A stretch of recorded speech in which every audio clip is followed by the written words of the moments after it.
চামচ নিয়ে আসো একটা। এটা আমি কি সাজা দেবো না? আগে বিরা ঢেলে নাও।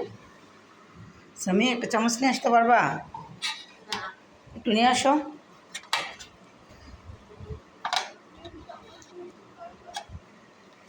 এটা দিলে তো হচ্ছে ভাত লাগবে।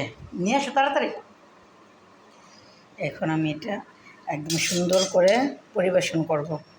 সুন্দর করে যেন না ভাঙে। হাত দিয়ে, হাত দিয়ে কেন? ও হচ্ছে এখন গ্রেভি উপরে দাও, সাইড দিয়ে দাও, সুন্দর করে গ্রেভি দিয়ে দাও। আমার কাছে দাও। চতুর্দিকে যাতে লাগে।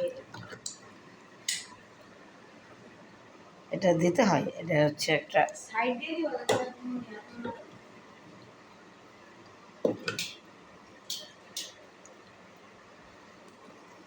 নিয়ে আসো, এই বল নিয়ে আসো। আমি এটা নিয়ে আমি এটা বলে তুমি এটা ধরো। স্বামী সালাদটা নিয়ে আসো। ধরো ধরো ধরো।